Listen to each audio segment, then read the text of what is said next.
Hello, everybody. Welcome to the second episode of my podcast, The Embodied Era. And I'm here today with my gorgeous friend, Corinna, and we are going to guide you through the topics of the new energetics as the world, as you already know, is shifting, is changing. Not just political, educational, and also financial systems are collapsing, but also the collective consciousness is undergoing a massive transformation. And that's why this podcast is here to help you not just understand the energetics, but also begin to work through the own shifts and changes that are occurring in your own life with more ease and grace instead of fear and turmoil. Hi, Corinna. Thank you so much for being with me today in this podcast. And I thought since we are always having hours of talk about the energies, about what is happening, why not put it into a podcast episode so the audience can receive also transmissions from us and channelings that go beyond just the classical things. So why should we just keep it for ourselves? Let's share it with the audience. Thank you for being here. Let's do that. First of all, hi, Annie. Hi, everyone. I am so blessed and so happy. It is my highest joy to be here, as you say. We know each other for so long, and we know how our topics are always evolving in stories and stories. Yes. And I am very happy to be here and share what's arising with everyone else. How do you experience these current energetics? I know that you have been undergoing, obviously, your own transformation. We worked together a few years ago as well. So how do you feel? What is shifting in your life? What are the challenges you personally are experiencing? Yeah, for me, the highest challenges there were to come back to myself, as we were talking before, right? Like during the last years, I have been meeting tremendous challenges into finding my center and kind of accepting to decondition myself from what I thought I was based on the exterior and coming back to myself. That was my biggest challenge. And I feel like I'm doing much better now. And this somehow have become also my initiation into my current work.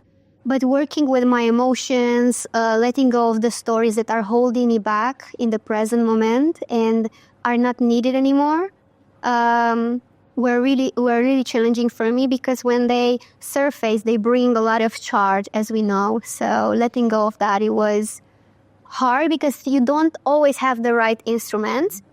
But thanks to people like you and others from this field have been really guiding me towards the path of going back to my own inner center. And I want to say again, thank you for that. And I feel inspired to ask you, what made you personally show up right now and talk about these topics, because I know that you have been going through your own process for a lot of years, and I think that is going to be so interesting for everyone else to know all about it. Like, what inspired you and why you feel called to talk about this right now? So I have been called to talk about this for a while, but the timing wasn't right. One of the reasons why I'm doing this is because the energetics are here, which means the frequencies from which I transmit and speak are ready to be heard, not by the masses, but by those that are encoded in it and actually also ready to receive it. And also, I am now embodied in my power. I have undergone my years of initiation, so I felt ready to sit at this point and really consciously and confidently talk about these topics, because not do I only understand them to a certain degree right now, but I'm able to guide people. And that has been a long journey, for everyone who's undergoing it right now. I think I shared the story with you. It happened in 2018. I was in a phase of my life where all my safety pillars were crushed. Right, the year before my mom passed away on cancer. Then obviously there was no financial income. All my savings were depleted after being 2 years with her and spending months at once at home to take care of her. I was also a first donor.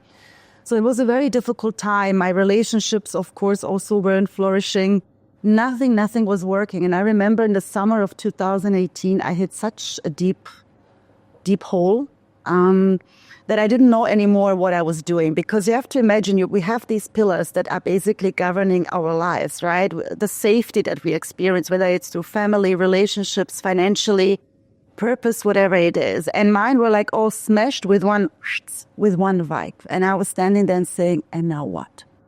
It was so hard. And I will never forget this. I had this psychic reading with this English lady. And, sometimes when you go through these times, especially back then, you're looking for some kind of guidance. And I had no one to guide me at these times. So she was my lighthouse in that sense.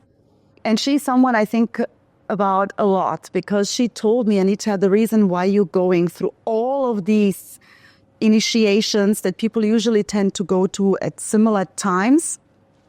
different times in their life, you're going through all of them at once, is because you're being prepared to help people in a few years to come when the global shift is going to happen. Now, back in the days, I knew obviously about the shift because I study astrology, human design and all of that, but I wasn't really sure what she was talking about. Because, when you're in the grief and in the pain, certain messages might soothe you, but it doesn't mean you have clarity in them. But now I understand, because if I didn't go through my own financial collapse, love collapse, karmic releases and grief and all of those topics, how would I be able to guide people from that space? You see, we don't need to experience everything to be able to help others, but it does give it such a deep layer when you can. Yeah. So that was for me something very powerful. And I always also knew that I speak a lot from the future. So when I spoke 2 years ago already about these times, people were not really able to hear me unless they were, in that field too, or were connected to the energetics too. That's why I did not do a podcast before, because I knew the time is going to come and the time is here. And that's why I'm doing it, yeah. So I would like to ask you, it seems like you have been undergoing a long process of initiation. And as you said, you went to this crash of your, maybe the strongest pillars of your life. Is this something that you see now in everyone else in the society?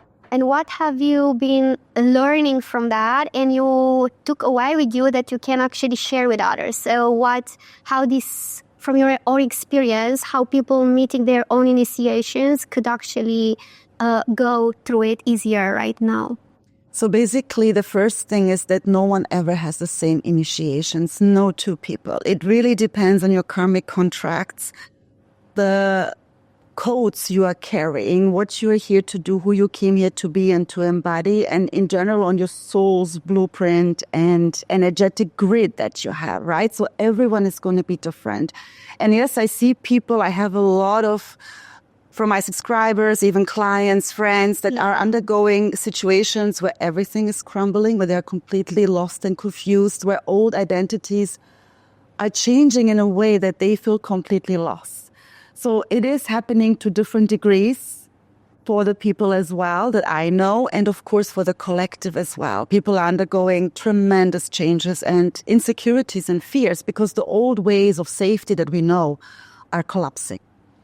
So we are now literally asked to step into our own inner authority, lead from our own inner knowing and power. The mind is going to take a backseat. And that's still hard for people to understand, how to not use our control mechanisms, but actually trust and move from the inner truth and alignment. So it's completely a new way of being. We've never been there. And we are co-creating as we are going right now. So there's no reference point for that. So what I can tell people when they're going through the initiations, the worst thing you can do is to fight it, because you're going to make it harder. It's like you're fighting a current and you're just going to be pulled further out. The easiest thing you can do is to meet it. Really understand, okay, what is collapsing right now in my life? And that can be one thing. It can be several things. It can be your identity, your belief systems, your relationships, your career, location. It can be so many things. Observe what is crumbling and what wants to crumble. Sometimes we hold on to something, but it's actually ready to go and we are holding on to it. So the first thing is meet it. Even you don't understand why, you don't have to. Just observe what is going on around, and then observe where inside of yourselves you are feeling ready for the new to emerge and where you are still trying to hold on to the old. This is a starter package, so to speak.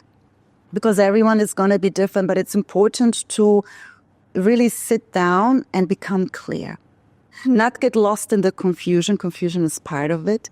Not get carried away by the chaos. The chaos is not here for the chaos' sake. It's here so that you can forge clarity through the chaos. We can't have a new order without chaos first. Right? It has to be there. We can't have a new clarity without confusion being there first. So it's through the contrast that we start to learn. It's through the contrast that those initiations show us where a new path wants to be forged. And it's not mental. We cannot think our way through it. It's literally now when we become aware of the energies and our own inner energetics and where the energies want to bring us and guide us through. And when we begin to trust it, this is when the journey of initiation can become a bit easier. But however, it's never meant to be easy.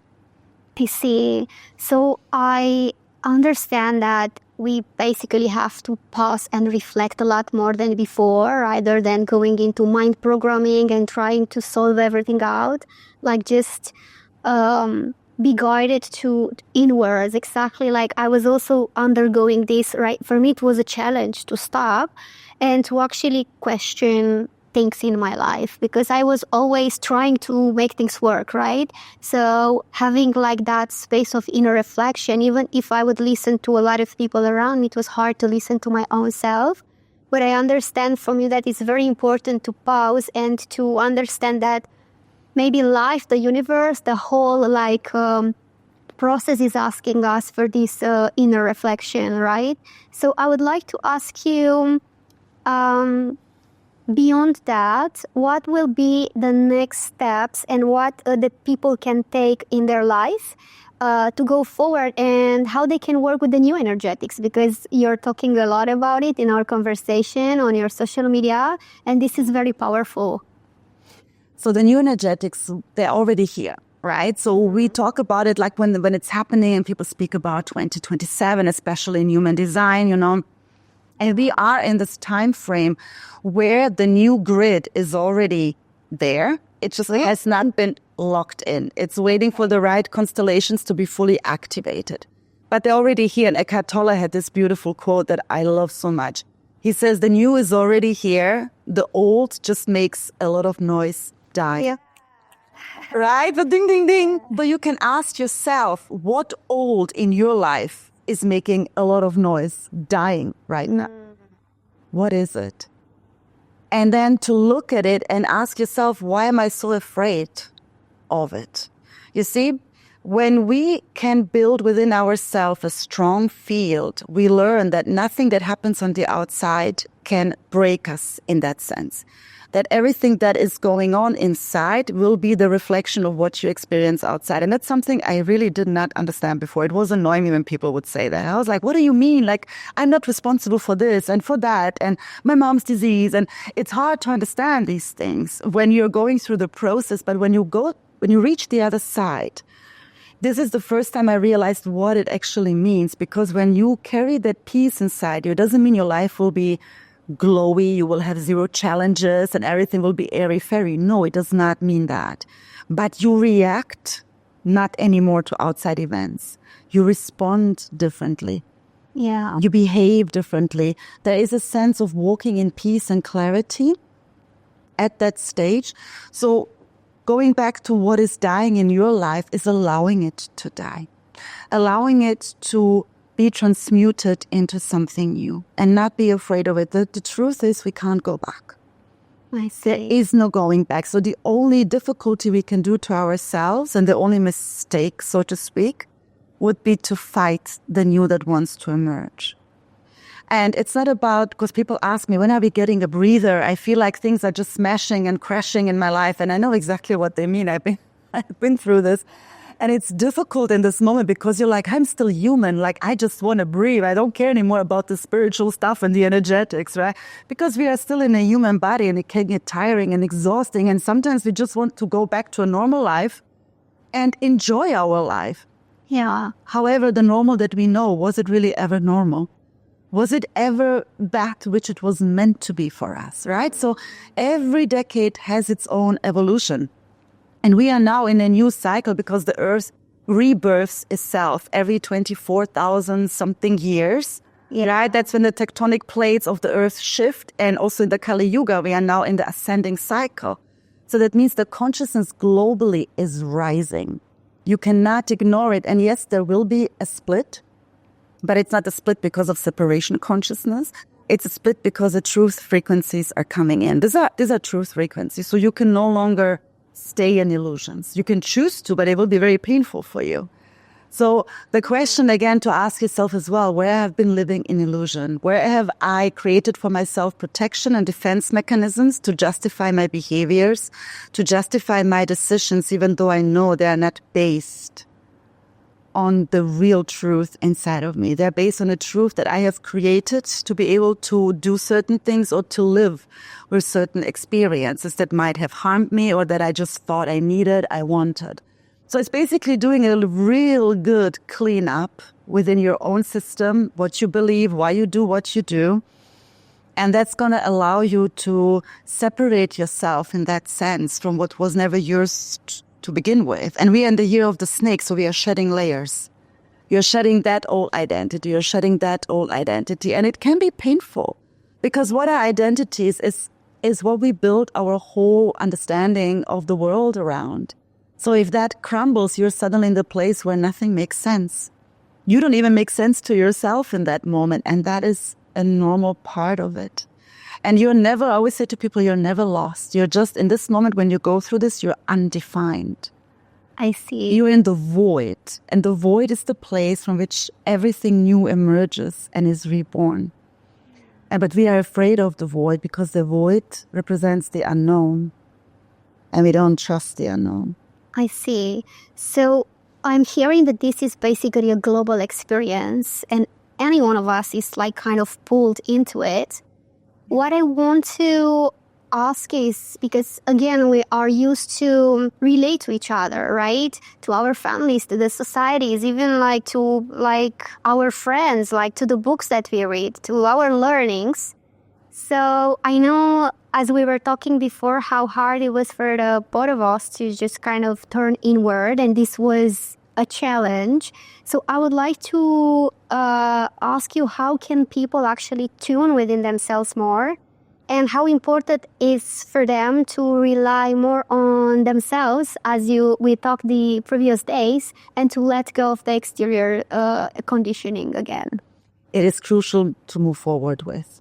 So unless you really tune inwards, you will not be able to move forward. And that is the truth. And I know it sounds harsh, and this is not to create fear or anything. This is simply the truth. Your inner world is going to now become more important than ever before. And we are coming from a time when we were used to use secret guidance from outside authorities, right? Yeah. So whether that is the system, whether that is our parents before, the generations of our parents, and whether it even is in our own lives, we were always looking for someone to tell us what we need to do. And we were trusting outside influence more than ourselves. How many times have you or me, we had an intuition, we knew something, but then we still asked someone else just in case our intuition was a bit, Exactly. So, and this is changing. Our inner knowing has to become so rock solid. And I'm not speaking the inner knowing that is based on an illusion, because people still have a hard time to distinguish. You see, an inner knowing and the inner truth, they are neutral. And this is what I always say. Why we call the truth shocking? Because in the first instant, when someone provides you with truth, whether the truth is perceived as negative, like, for example, some bad news you receive, right? Or something positive, in the first instant, you are shocked because your body is registering the truth frequencies and it's neutral. You're not going to feel anything in this moment. You will just be like this. But then instantly the emotions start kicking in, your processing starts kicking in, and then also what you do with that starts kicking in. But the first instant is always the shock. It's the truth. So the moment we can live in a state of neutrality, that's the moment we are actually in the pure state of innocence where we came from. And that's not the neutrality where we don't care about something. It's the neutrality where we are not identified or attached to things in order to create a meaning for ourselves. It's when we are actually free and when we can truly love and relate to each other in a pure way. So I hope that answers it in that sense. Yeah, definitely. And I love that you talk a lot about the human design as well, concepts about the new era.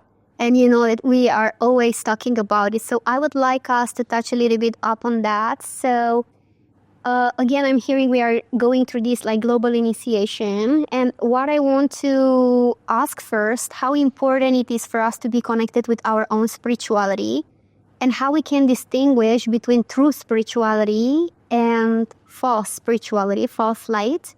And let's start with this, and after I'm going to ask you, because I feel like there is a lot to talk about it. Yeah. Well, you see, spirituality and being connected to it is essential. Now, some people say, I'm spiritual, I'm not religious, whatever. First and foremost, everyone is spiritual because everyone comes from source. Whether you are calling yourself spiritual, religious, it doesn't matter, right? Yeah. So the difference is only, are you connected to it?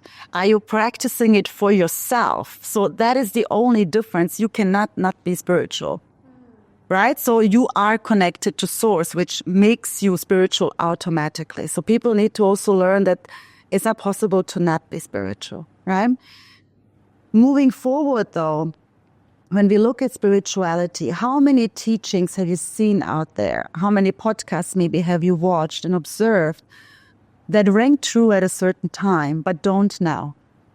Yeah, a lot. Right? So a lot of people, including myself, I used to follow back then people, not really necessarily strongly, but there were a few people I like to follow, I like to learn.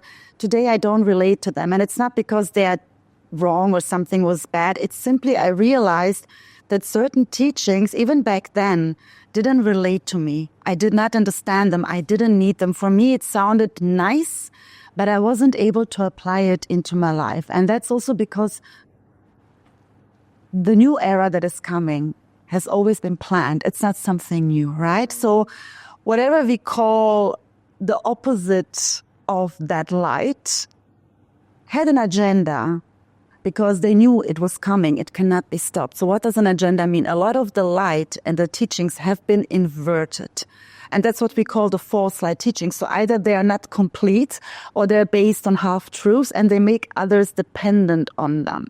First and foremost, true spirituality is not being dependent on anything, not on a system, not on a teaching, but to be aligned with yourself, to walk in an embodied sovereign state with yourself, leading from your own inner authority, trusting your own decisions, and not what somebody else tells you. So a lot of the teachings made people more confused than it was necessary. Like I remember like a lot of the manifestation stuff, it used to make me crazy. And I always somehow knew it can't be right. Like if it was really working in the way they say it, why isn't everyone in it? Yeah. Right? It just didn't feel right. And today I understand because look, when you have a lot of karmic contracts still to play out and karmic imprints, you can do all the manifestations in the world. It's not going to work for you. Because it has to be still paid off, especially if they are financial, aka ancestral. And I know it from my own experience. Yeah. So back in the days, I would get small results. And maybe you would get, let's say, if it's money, you would get the money. But somehow it would go. You wouldn't be able to keep it. And ever since I paid off my karmic debt in that sense, like literally karmic, suddenly the manifestations triple work. They speed up. I understand why. And it's not that people do things wrong. It's that certain factors influence whether and how you can manifest, right? And like if you imagine manifestation happens naturally when you are in an aligned state. A lot of people don't even consciously do manifestation. Yeah, it's true. It's an overused word, honestly, like many others. But it's just a word where people are now relating to. You don't need tools and techniques. You just need to be aligned with your field and learn how to command it. You don't need to sit there and do 30 days rituals to manifest something or write it down 30 times a day. It might help your mental process, but we are moving away from that. So now when I listen to some of the things, I can see clearly why it wasn't working. Yes, karmic contract's one reason, but the other one was it was inverted. A lot of it was. So now for me, it's very easy from my energetic field to align, and manifestations happen very fast. And this is just one example of a lot of things. So, and it's through the energetics, it's not even us consciously, actually. More and more people will start to move away from certain things, from certain people they might have followed, them, some teachings they might have listened to or practiced themselves, because something in their field is no more resonating with that, and they won't be able to explain it. I see. So I want to ask you something like an embodiment expert, an energetics coach, right? What would you say that will be that thing that will make you feel like someone is for you when it comes to mentors, when it comes to coaches, like someone that really can support you? How can you define that in this new time? Resonance, pure coherence. We used to find mentors, seek friends, seek partners, pretty much everything from a very mental state, but also from a state of common belief systems, common cultures, right? Common interests. This is how we were usually building friendships and finding partners and finding mentors. Like, oh, this person, I like how they talk. I like how they look. I like what they say. Let me go there. The first thing for you to find a mentor in anything you want to do, this mentor has to be embodied, which means they have to talk and walk at the same time. You have to feel that they are living and breathing what they are saying and what they are teaching. And they should never be the one that tells you what to do. A true mentor in this new energetics will always guide you back to yourself, and they will do it through proper questions. So I know exactly what I need to ask you to get you there. They'll do it through transmissions. They might do it also through somatic practices. There are different ways, but it will always guide you back to yourself. The moment someone comes with the 3 methods, formula, 3 steps to do whatever, forget it. You will feel it. Now, if you are still, let's say, someone that needs that, then those kind of mentors, they will work for you. But the more you go up in consciousness, and this is not what's better or what's worse, this is simply what is aligned with you, the less you will resonate with those 3-step formulas. You will want someone that guides you back to yourself through remembrance. It is all about remembrance. So first, are they embodied? Second, the field. I've noticed it a lot in my life. I remove myself from a lot of friends and groups that the resonance simply wasn't there anymore. And it was not me as Anita saying, oh, I don't like this person anymore, I need to go away. No, it was the field literally collapsed it. Like, I love that. You always talk about it. And at the beginning was like, how can you collapse the field? What even that means? So can you talk more about it? Yeah, so the field basically decides this is not coherent, this is not in alignment with you, it has to go. It's not you mentally deciding that. So we need to understand that this new energetics, the energy is going to take the lead. That's why you need to understand the energy and move with it, right? So this is why nothing that is anymore aligned with you can stay. Is this, like when you say the field, are you referring to the light body? Because there are a lot of names that we give to things, right? And exercises and practices. So what is actually really the field for the people that never heard about it, maybe? And how can they connect with their field? And how can they collapse things, as you say? So basically your field, yes, it is your auric body. Okay. But it's also the grid. For me, the field is also the grid, right? So basically the grid contains different timelines, different potentials of the timelines, and your field is connected through the coding to different timelines at different times. Okay, time here on Earth is a real thing. Yeah. Not up there, but for us it is. When people say there is no time, it's partially true. However, there is time here and things happen in a time. However, it doesn't mean, 3:00, the timeline collapses. It means she is in alignment. She is ready. Let's go. Okay. And it's done again through the field. So the field is basically what governs everything, right? It's what governs the new times, the new consciousness level and how we operate. So it's not something malicious. It's not something that controls you, but it's part of our complete infrastructure. It's the part that governs everything, and especially the more we move forward. So when you become one with your field, it's almost like you can imagine you're standing in a room, an empty room, nobody there. And when you close your eyes and you start breathing, you can literally, if not visualize it, because some people have issues visualizing it, but you can imagine, maybe you can feel it more, you can feel the field around you. You literally can, it's buzzing. It's also, when you rub your hands, you can feel it here. The vibration, right? And you can even open your hands like the Michelangelo picture, right? You can open your legs and arms and stand like this. You will feel the field around you. And that is your field. That is your personal field. I see. So is this connected with what we will call our chakras? And I know that you wanted to talk about our power center. Power centers. Right? Yeah, it is. Everything is connected. So nothing works as a separate organism, right? Everything is interconnected with the other. It's our morphogenetic field. The chakras play an important role in that sense, in that they regulate the energy system within our body. And that's why it is important, right? So when we speak of transformation and of collapsing the timelines, you cannot collapse the timelines if your power centers, which I will go to in a moment what they are misaligned. You can only do that when you are yourself in an aligned, coherent state. Because otherwise you don't know what the hell you're collapsing and what is happening, because you are not conscious, you're not intentional with it, right? So we have our chakra system. What we call the 3 power centers are our root, our sacral, and our solar plexus. And in human design, we are undergoing the mutation of the solar plexus right now. So that's a biggie. It's our willpower, right? Sun, solar plexus. How we shine as well in the world, but it's also our emotional body, right? Solar plexus governs our emotions. So they're called power centers because they store our emotions, but they also store the karmic imprints, the trauma, ancestral trauma included. So when those power centers are out of balance, are still encoded with a lot of debris, they are not functioning in the optimum resonance. And then what happens, the heart gate, so the heart never blocks. I don't even know where we have the saying from the heart chakra blocks. The heart is always open, but the heart functions as a gate. So when those 3 are not properly in alignment, the energy flow from the root cannot go freely up through the heart to reach the throat and the third eye, because the throat and the third eye are spiritual centers. And they cannot process negative emotions. So this is why the heart doesn't close. It just inhabits a little bit the flow. It cannot fully flow. That's why when we are having a traumatic event in our life, or we are holding on to difficulties, we have an issue speaking up.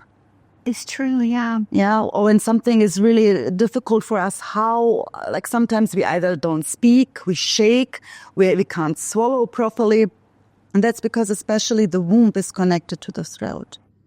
And so when we clean up those things, when the root obviously is our safety, is how safe and how held we feel by life as well, not just by ourselves, but by life. Do you feel held and safe by life?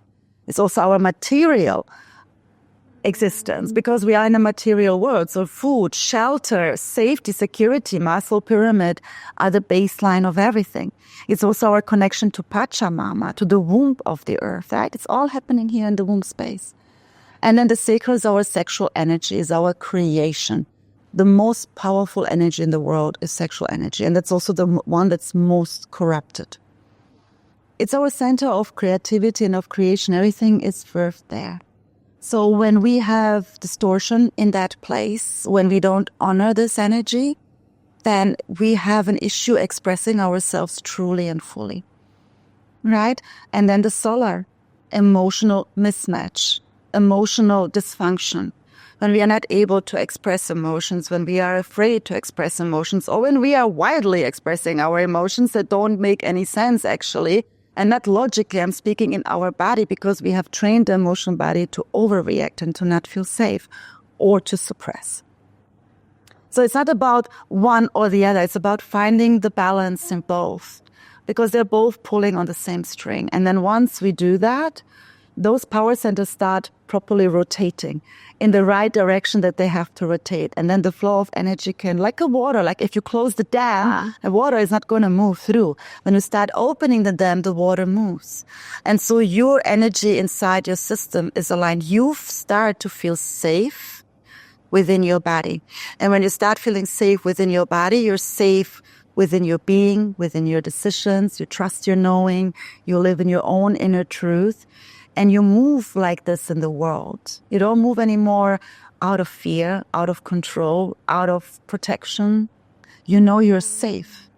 Yeah. And then also the grace that you give yourself, it's the same grace you extend to other people, because you stop being judgmental towards yourself. You stop beating yourself up for the smallest things. And when you do that for you, can you imagine the grace you extend other people? Yeah, I see. So what I'm hearing from you, Ani, is that whatever distortion we have in these power centers, it will show up in the situations in our life. Do you feel like that's why a lot of people are undergoing now a lot of chaos into their lives? Because they have like a distorted field and they don't know actually how to connect with their power centers, how to work, as you say, with the ancestral trauma. Maybe like they receive signs, but they don't know what it is. They don't know how to translate it. Because the filter through which they filter, in that sense, this information is polluted. You cannot clearly get a signal. Right? So you have to become the signal at some point. But when the signal is diluted, how can you get a clear one? Yeah. So the work with the womb, and you have done it, I have done it, is so powerful because you're clearing lifetimes of distortions in your field. Whether you do that for yourself only, for your ancestral line, and even for the collective. Some of us, we clear for all three. Yeah. Others clear only for themselves. So this is why when you came here to clear for all three, you have a huge task. And that is not done overnight. So here it becomes also important to distinguish what is mine, what isn't. And the more courageous you become in going and meeting that distortion, the faster that distortion goes. Because distortion is almost like dust balls in your field. Yeah. They're dust balls, right? And they don't just disturb the image of your beautiful fields, but they actually disturb the flow. It's true. So meeting each dust ball, just like you would in your apartment, you would clean it. You do the same with the field, but you do it in a different way. Meeting it and then clearing it through transmission. So this is what I do a lot in my work. It's the field recalibration. So I'm going inside the grid and I'm literally clearing the distortion through transmissions that come through me. And that includes a lot of bodily symptoms. So people cough, people throw up at some point as well. It depends what your body is storing. Because somehow physically you have to purge it as well. It's not just there energetically, it's physically there as well. And this happens a lot when you do work with plant medicine. So when I did my ayahuasca, I mean, that's just a normal part of it. The body needs to release it. Yes. And therefore, this field recalibration and the cleaning of the power center is the main focus and the main work. And that's also the part, where people have entities attached to them. There is not just darkness within. There's also darkness outside. But this darkness outside can't really harm you. It can only attach itself to your life force and to the wounds you're already carrying. And whatever we call demons, it's usually our own inner unresolved pain that we are carrying, our unresolved fear and our negative emotions, right? So the demon in classical sense, in a lot of old traditions, is the protector of a sacred space. Like we see in the Notre Dame, for example. Usually those creatures you have in front of a sacred space are there to protect them. And whatever you consider your own in a demon, he doesn't need your judgment, and he certainly doesn't need you to feed it further. He needs you to meet him in love. And once you meet them in love, you basically dissolve the wall and the shield that this demon has built in order for you to protect yourself.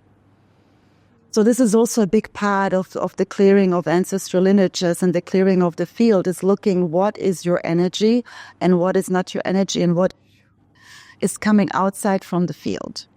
I see. Yeah. So when we say nowadays that we are meeting our darkness, it's actually meeting this distortion within ourselves, right? And that's why it can feel easier for the moment to go on with what we would like to do in life, right? Because a lot of people are talking about, I feel like I need to rediscover my purpose. Whatever I did until now is not working anymore. And it's what I observe around me is that we are caught into the old ways to try to rebuild ourselves, but still in a mental way.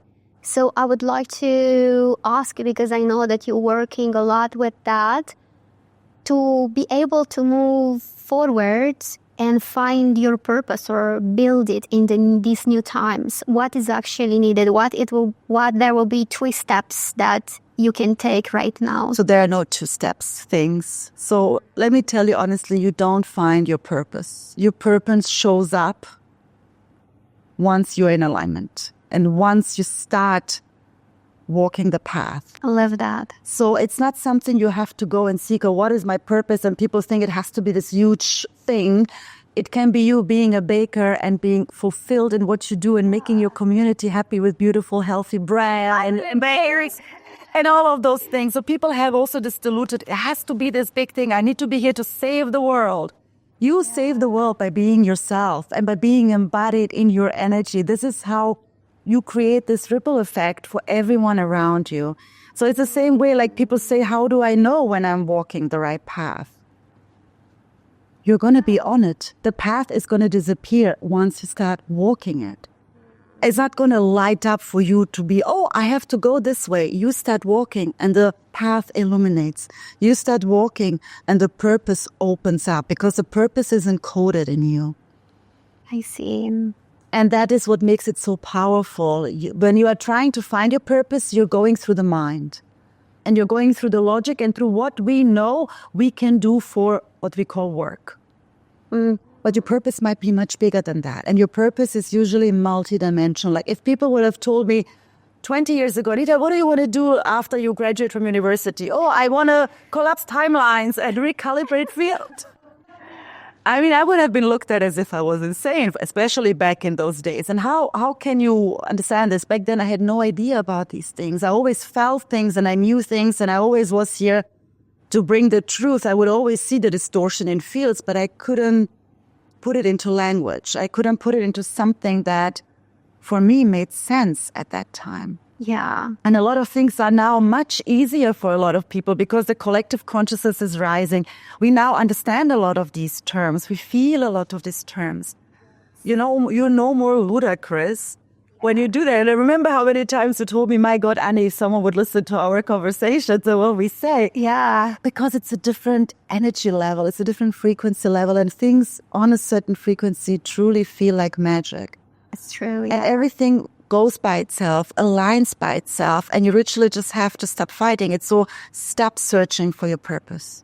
Start truly tuning inside of you.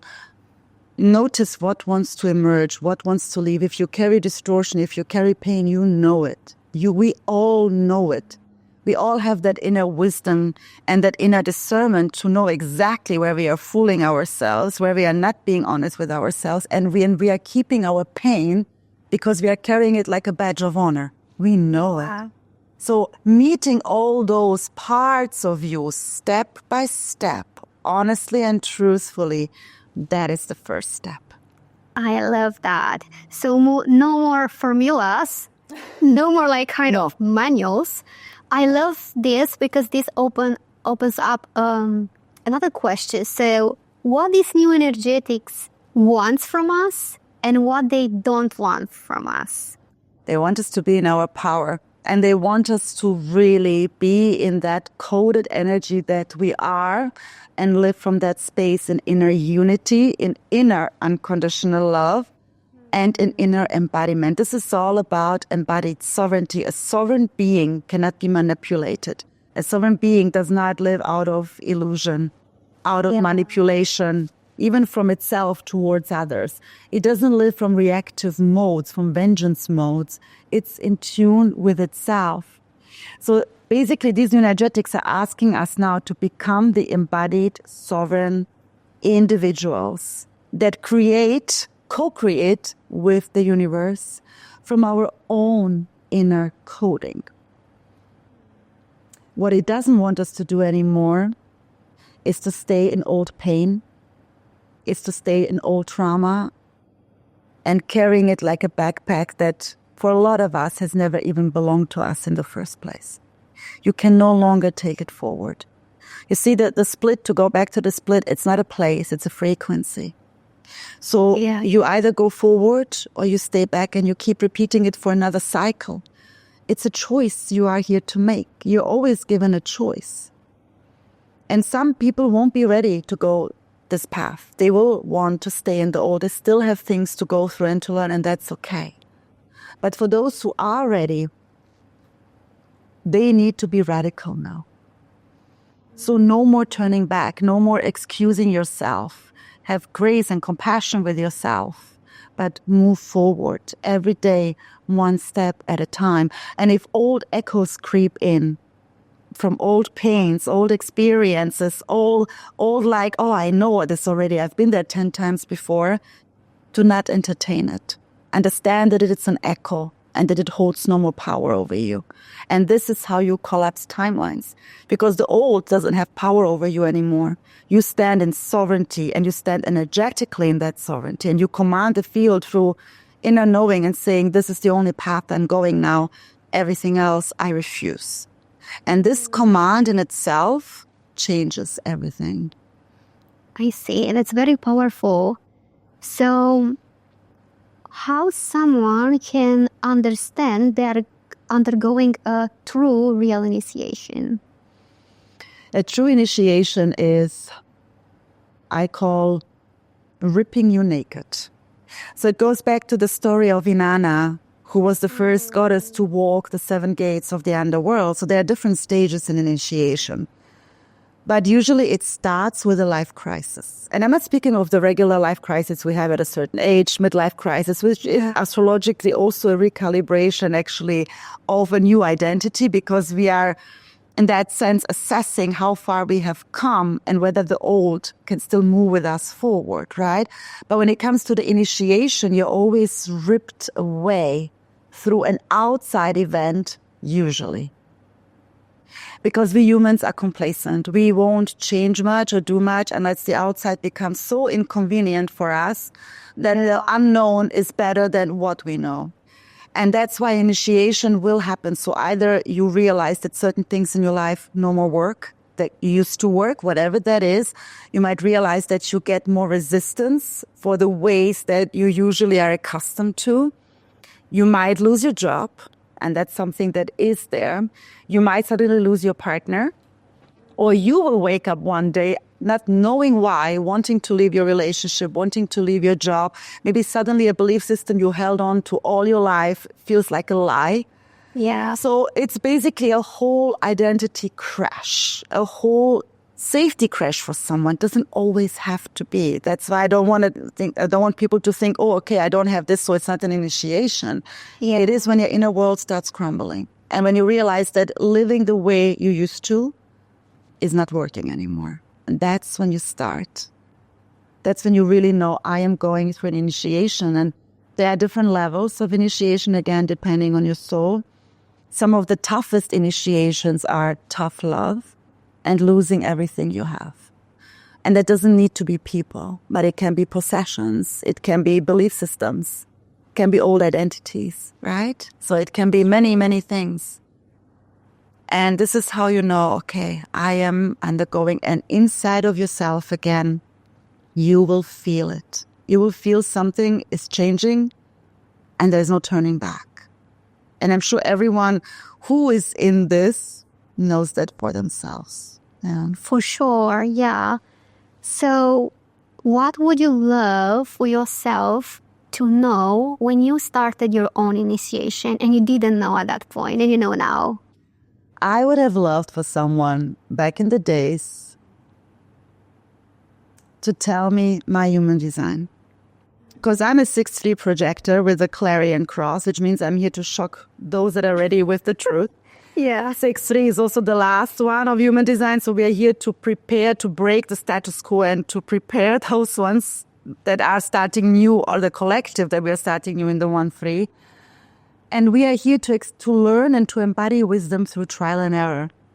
So back in the days, even before my initiation started, my life was never linear like it was for a lot of people.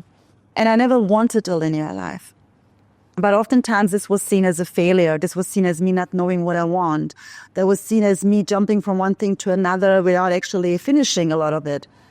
And you felt so wrong. You felt like you were doing something or you were not succeeding in something others would succeed in. But somehow always deep down I had this fire that pushed me forward. This deep inner knowing, it was always, always there. But if I had someone reading my chart properly for me, if I had someone that was able to guide me through the initiation because they have been through, that would have helped me to, I think, in many moments maintain my sanity. Because there are moments when you think you're going crazy and there are moments when you just don't want to be here anymore. And I'm speaking again of a time that is 8-9 years ago. The energetics were different back then. So even for anyone who's going through it now, you might not even experience it the same density that I have. Because in the time my initiation hit, and we have many initiations throughout life. Some are small, some are bigger. But the main one usually goes around 7 years, and it's also a deconditioning process. And I had some really tough initiations all at once. I did not know what was going on. I just felt completely lost. So this is why the psychic that was telling me this saved my life. However, knowing more about myself, my path, and that I had to go through what I went through, that what I did wasn't necessarily wrong, but part of my blueprint to embody wisdom, would have helped me build my inner power up sooner. I see. It would have been, let's say, in that sense, easier. But, the path, again, isn't always meant to be easy. Yeah. And many of us, I'm in my 40s, right? So many of us back in the days, we did not have that help that many of you today have that are like 20 or early 30s. You have so much support, so many conscious people around that can guide you. It wasn't there back then. So we had to literally guide ourselves. And of course, there were people in the world and shamans and all of this who were there for a long time, but we were not exposed to them. I didn't know them.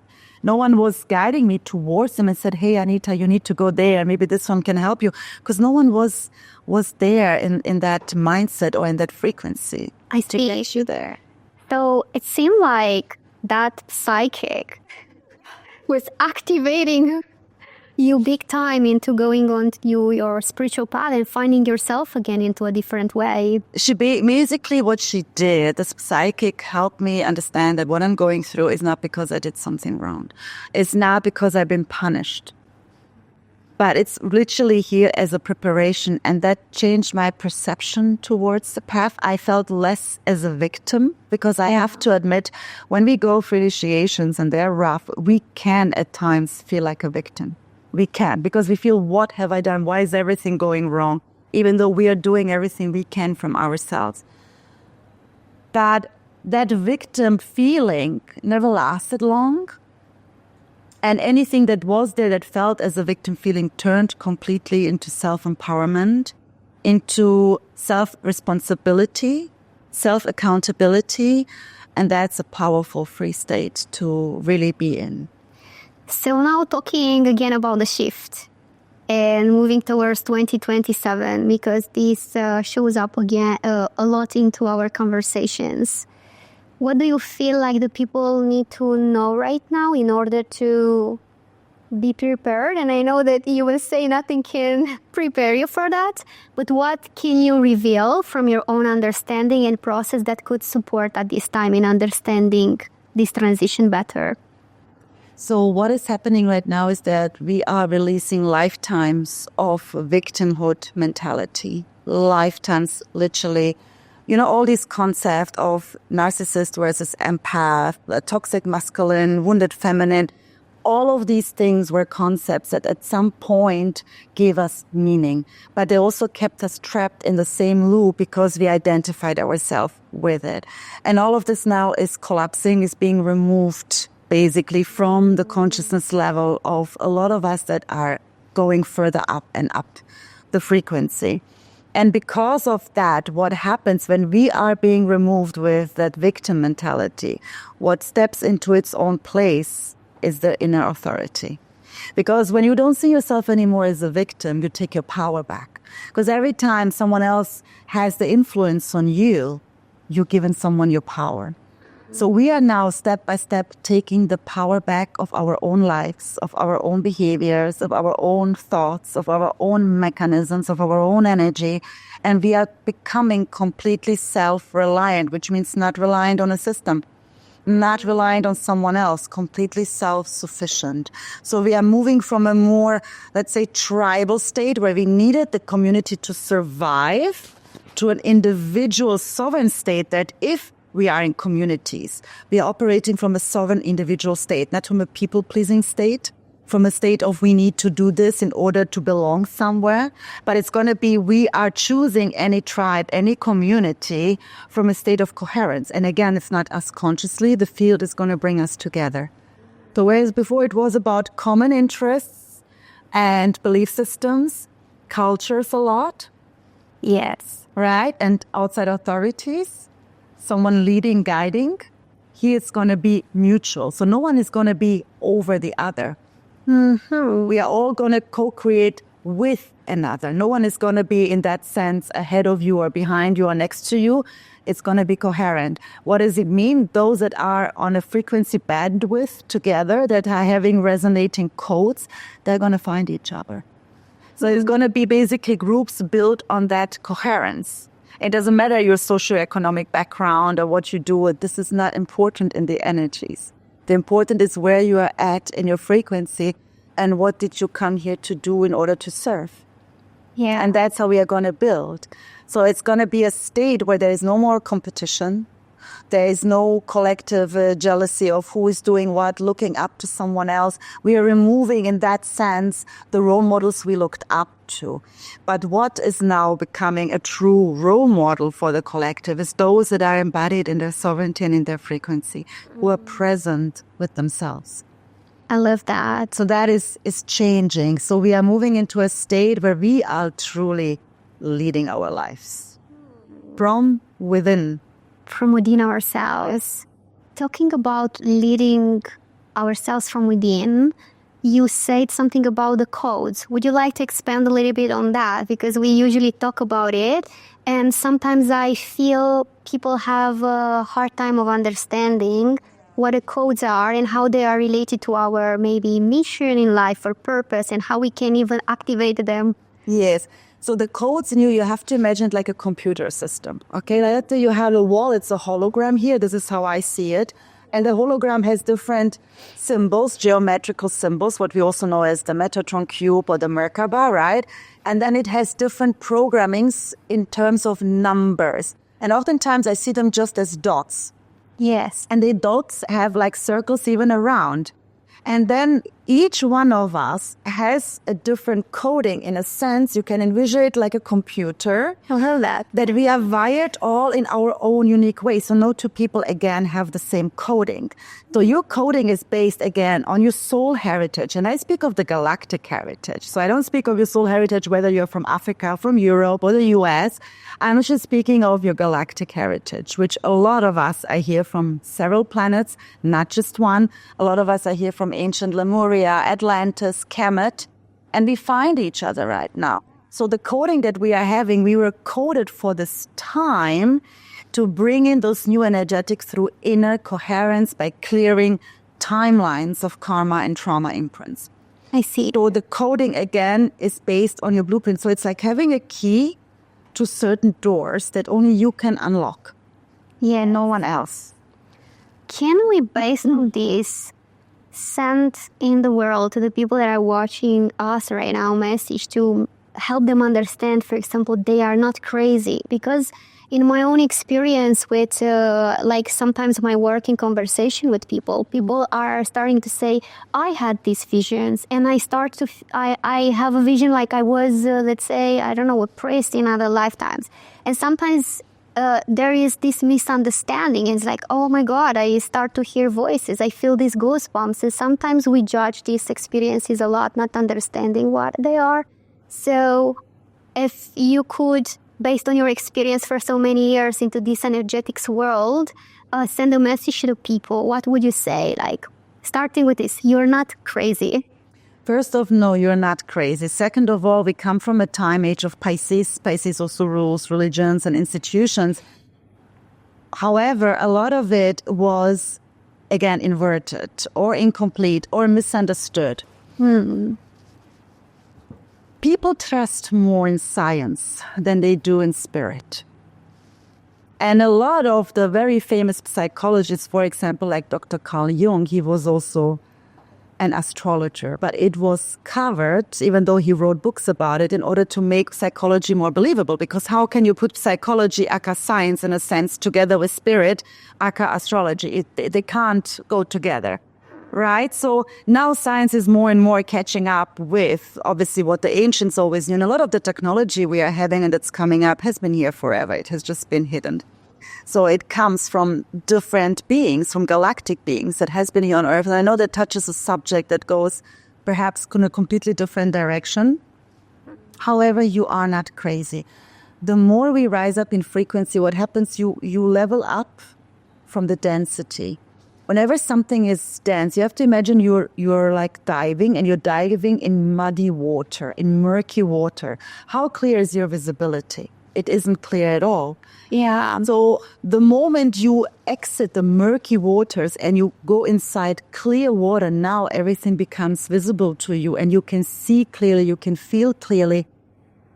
A lot of us have these visitations where we hear voices, where we hear singing. This is how also part of my light language was activated, was through the singing in the night. And I freaked out. I thought I had a spirit in my house, So it isn't at first, it can feel scary when we are not accustomed to it. And also because of the programming, right? A lot of people with abilities are also considered a certain way, but they're changing now.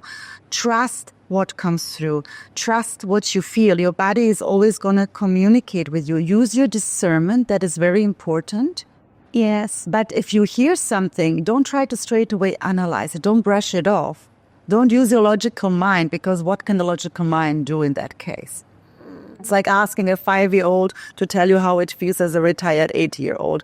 Doesn't go together, right? Yes. So in that sense, we need to learn, okay, I'm feeling this right now. I am hearing it. Start writing it down. Make a journal, create a journal, what you experience. And you can practice and train your gifts. A lot of us are psychic. A lot of us have seer abilities. We even see in the future, we can see the field. Yes. Others are psychic as well in their dream. So we are multidimensional. Don't just have one thing. But the importance is, don't try to make something that it isn't.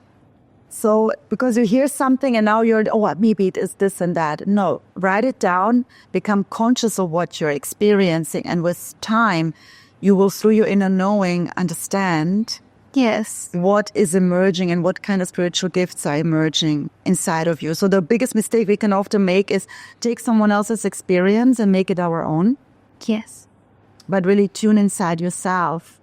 And through the observation, through the clarity that will arise, and you might get a video, you might meet someone that can explain to you exactly what it is that matches your case. This is also what happens, as synchronicities are going to speed up. Yes. In that sense, you will get the answers that you're looking for as well. That's very powerful, and I can relate a lot to that, because when in my own process I started undergoing these awakenings and let's say my higher senses will come online, first I was scared and then I resisted a lot. Yeah. But then it started to be better when I learned to express a clear intention. And I would be like, please send me someone that will help me or guide me understand what's going on. And after different people started to appear in my life, like would be a friend would tell me, do you want to do an Akashic reading? This was 4 years ago. And this is how we met actually, right? Yeah. After I did the Akashic reading and they recommended me to work with you, which was actually the recommendation, it was there, but we met through a divine synchronicity. Right? It was like we were not planning and we just met before I knew that I have to work with you. Yeah, because we meet people in that sense whenever the time is right, and always ask to send you someone that can help you, like the psychic helped me back in the day, right? And you get messages because we are not accustomed to it. We are not used to it. Now, some of us more than others, some of us from a younger age, some of us are just starting now. So again, everyone is different. But also share with people that you relate to, that you have a resonance with. Share your experiences, and you will see that so many outside right now are experiencing these psychic insights, whether through visitations, downloads, goosebumps, experiences. I mean, we even start seeing. We start seeing those different beings around us, but it depends again on the frequency, because everything is already here. It's just divided through frequency walls. Yeah. We can only see 1% of what is actually in the spectrum. So again, that's why when the clearer we become as a channel, the lighter we become in our crystalline body, the more we see what has always been around. It's not new. It's just that we see it as new. So I understand that this would be part of our new reality and new way of being, right? So based on this, what would you say that will be the future jobs, or we won't have a job in the classical way of having a job? Like how do you see it? I believe that we won't really, I mean, if you look at Age of Aquarius, and if you look at the cross of the sleeping phoenix, and obviously many other shamanic wisdoms and teachings, they were talking pretty much about the same, just in different modalities and mythologies. We are entering a time where we will lead from soul purpose. So you are no longer going to do a job because it pays the bills. You no longer do a job just because your father, your husband, your friend, or whoever tells you to, or because someone else around is going to do that. You will literally experience incredible burnouts, even up to uncomfortable feelings in your body, and even sometimes sickness. I'm not saying like a dramatic disease, but you might get a flu many times. You might not feel well. So because the body is reacting to you going against what you came here to do. So we are coming from an era where we were doing those kind of jobs, and that was perfectly aligned with the energetics at that time. However, no longer can we do that moving forward. That's not to say we are not going to have corporate jobs anymore, and we are not going to have people that do certain things. Yes, but how we do it is going to change. And we will, especially those who are here to serve, we will work more with communities. We are going to work more with groups, but these groups are going to be based on resonance. So, for example, we might be invited to travel to certain places to talk or transmit at retreats. That is going to shift and change. You're not anymore going to be afraid on how you will make money. You're going to receive money through your alignment. So we are shifting that as well. And I understand that this is very difficult for people to grasp. It took me a while to get the light bulb in that as well. But once you're in it, that's it. There's no turning back. And you actually see how easy it is. Yes. To trust that field, and just be aligned with it. So how we work, the way we work, where we work is going to change dramatically. And it's all not going to happen overnight. It's going to happen gradually through the process. But we can, just to sum it up, no longer do jobs to survive.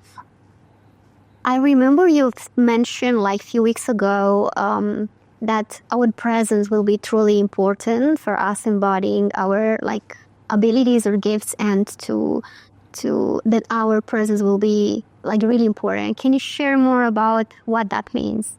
Your presence basically means your energy. So it is through your presence, because what does it mean, presence? It means also you're present. You're present in the moment. You're present with yourself. You're safe and attuned within your own body, aka embodied. Presence comes through pure sovereign embodiment, which means your field is pure. You have a clear, pure intent as well. So through that energy, you're rooted in yourself. You don't feel insecure. You don't care who's around. You're not trying to impress. None of that. You are simply there. And it's through you holding yourself in that regard that you create the ripple effect for everyone around you. So people will be drawn to you. People will speak to you. People will come to you. And you will notice that increasing. Yes. And even through social media, let's say someone has never met you, it's through the field, even through this little screen, that the people will find you. They will recognize you through your energy. So the presence is an energy field that calls in coherent, mutual in that sense, connections and opportunities. Would you say that clearing your power center, it's so important for you in order to tune into your presence and to allow this soul energy to actually be absorbed into your body and radiate around? It's important. And everyone, even with, let's say, distortions in your power centers, you have experienced those moments in your life. I always say when people ask, but how do I know I'm there? I always say you were there at several moments before. You just didn't know what that was. And then I guide them back to that moment where they had it. And once that memory is activated, the body again starts remembering. And through this remembrance, the codes get activated. The distortion starts basically cleaning itself. Yeah. And that's when clarity kicks in and you literally shift and change your being. Your energy completely radiates. So that's why I say everything we have experienced already at some point. Nothing is just suddenly there, ta-da, and okay, deal with it now. Yeah, it has been there several times in our lives. So bringing us back to that memory and to that embodied experience in an emotional, physical sense, it's what brings out the remembrance or activates the remembrance. And then it's easier to go with the process because you know now how it feels again. I love that. So right now it's a little bit uncommon, but I feel to give you a little bit of a challenge. Oh. So it's like if you can close your eyes for a few seconds. Okay. All right, and tune into your own field. And imagine that your audience, they never saw you in your life. They never knew anything about you. They don't know who you are. So based on your energy, and I want you to bring on your vitality, your presence, your spirit, what would you tell them about who Anita is and how you connect with them? So like in the moment you open your eyes, I want you to be full on and to say, I am Anita, and then allow your spirit talk, like why you are here right now and how can you connect with them and how can you call them to connect with you? I'm Anita and I'm here to bring you back home through remembrance. I love that. That's it. That's what I do. My field collapses distortion on impact. That's why people either feel called to me or repelled by me. And when they're ready to feel called, either way, I'm not here to be liked or to be popular. I'm here to be true and real. And I don't do this necessarily through what I say, but through who I am. Yeah. And my role is to really just remind you again of who you are. And that's all we need. We need the remembrance. We don't need someone giving us a formula or another concept or another narrative or another thing we need to do. I'm here to transmit through my words, through my energy of what you've already known inside. It's just, remember, it's swimming out of the murky water into clear waters. Yes. And I'm just here to hold the space for you as you swim through it. I love that. And this is something I always felt from you, starting with our first ever session, which I would ever remember, but also like walking our path in our friendship for so many years now, right? That you are that person that will always call you back home, and you would be the person never like give unnecessary advices, but rather ask the question to help you tune within and understand yourself when you are like kind of lost in the ocean. And I really appreciated that, and that was a complete anchor during these years.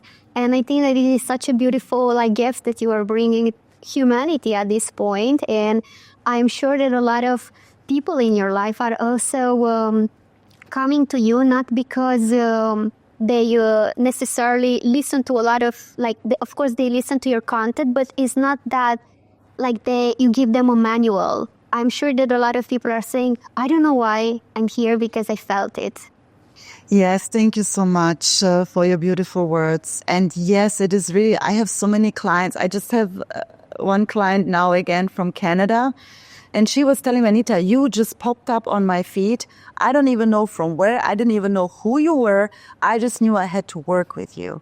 And the amount of clients I work with that say that is crazy. Like crazy, not crazy, but it's just showing how the field operates and how it works. But for that, you need to know your coding. You need to know whether you're here to initiate and make stuff happen and go about it, or whether you're here to transmit, be in your frequency, and allow through that the people to come to you. This is the big difference. So knowing that inside of you is what changes it. And the more you can know that, the more you can own that, the more you then can embody it, and the more you can live it. And this is when people come. I was always disturbed by these concepts. I was always disturbed by people telling you, and this is what you need to do to live your life, because it takes people away from their own inner knowing. And it makes them dependent on an outside authority, source, person, whatever it is. Now, there's nothing wrong with taking guidance. And sometimes even having someone to tell you what to do. Sometimes it's nice to just chill back and not have to do it yourself. Yes. But in the overall scheme, when I work with people or even friends, family, my biggest role is always to guide you back to you. But I'm also coded for that, right? So the questions I ask, the energy that I bring, the way I do it, and because I know I'm coded for that, it comes so natural like brushing teeth. It comes so natural like just going to sleep. Yeah. But it has also been years of work to get there. So it did not come overnight. And years ago, I started off with tantric healing, with a lot of work of the feminine masculine balance, because I'm also here to work with the womb, right? With the womb codex and the masculine feminine energies. But the focus of my work was different. Even my womb initiation was different. Now it happens 90% through transmissions, through light language transmissions. So our gifts and the way we do things are also going to change as we evolve and as we grow. We are going to be different. And one thing I want to really leave everyone with, instead of worrying so much and asking so many questions and what and how, go back into that inner child and understand that we are in a time that has never existed. And instead of fearing it, explore it like a child would. Be curious. Observe also how you are now being in your new version, how you're experiencing reality, the world, your relationships. It's such a powerful time and beautiful time to be alive. And we often dilute it because we're so used to look at what we call negative, instead of being excited about the journey and walking that path. And that's what I would really encourage you every single day. Whenever fear kicks in, look at it like the inner child of you would. I love with that. curiosity, joy, and the unknown is powerful. And that's real trust. I love that. I feel called like for maybe like to wrap everything up. Do you feel like giving people a transmission right now based on the new energetic and the chaos sometimes that we are emerging right now? Like if you feel called to give a message to everyone listening to us, and we can let this be the final message for the day.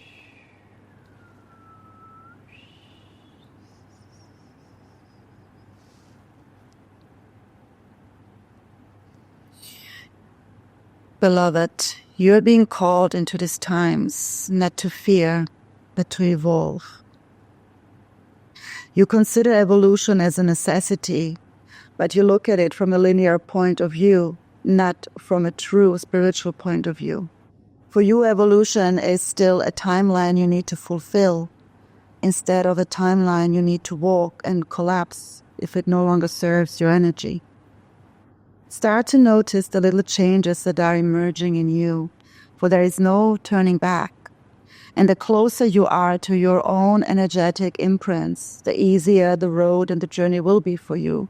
You can't look at it anymore through the lens of the past, because the past no longer exists.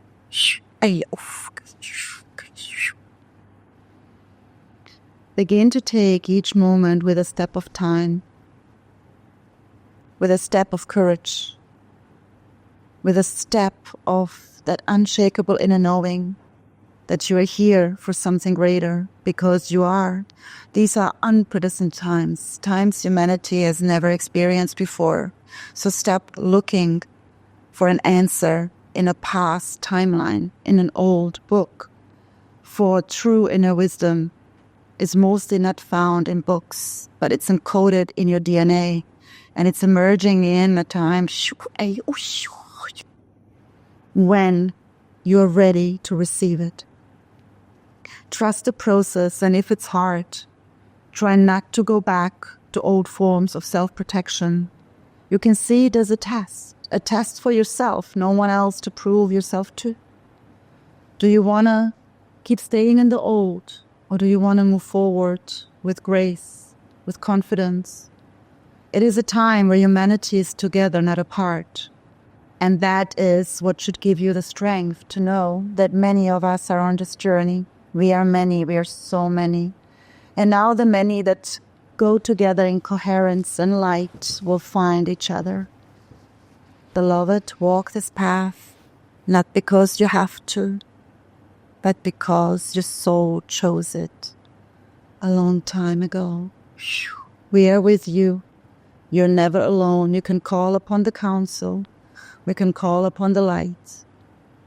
We are here as the field recalibrates, as the energetic collapse emerges, and as the grid restructures. Know that none of it has to be your concern. Focus on your energy, and we are here.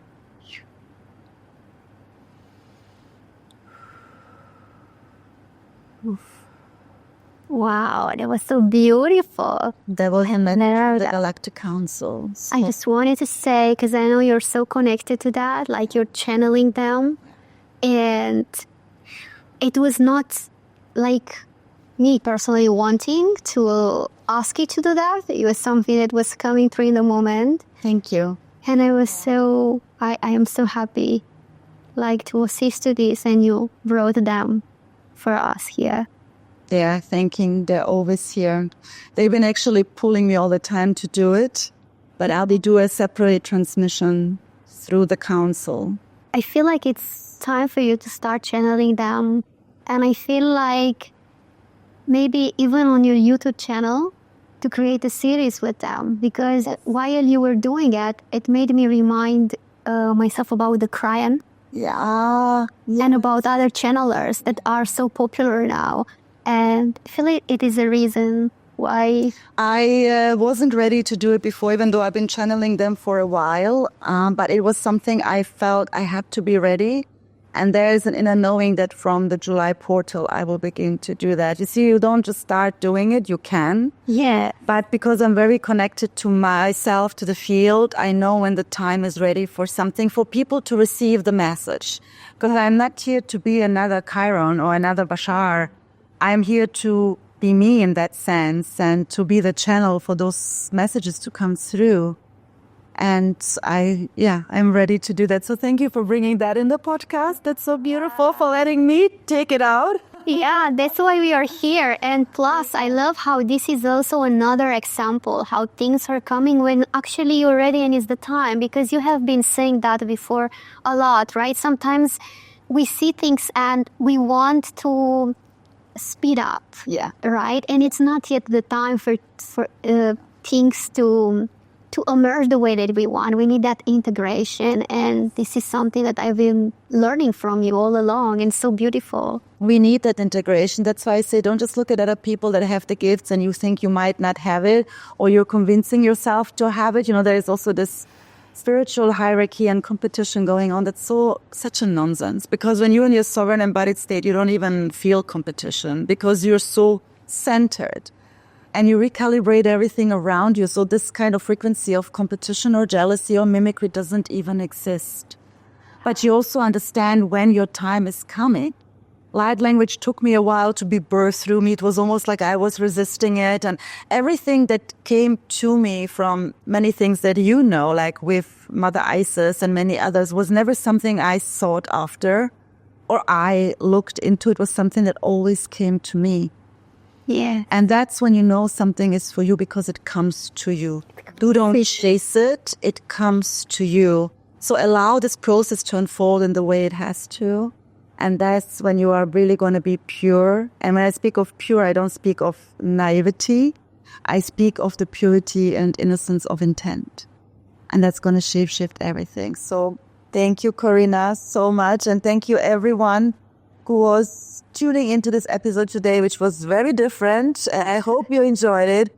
If you have any questions to me or to beautiful Corinna, who is a very powerful channeler, by the way, as well, please leave your comments below.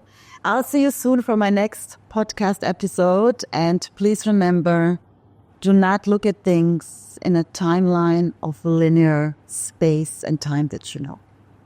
This is a journey, and you are walking it. You are being it. You're not searching for it. I love that.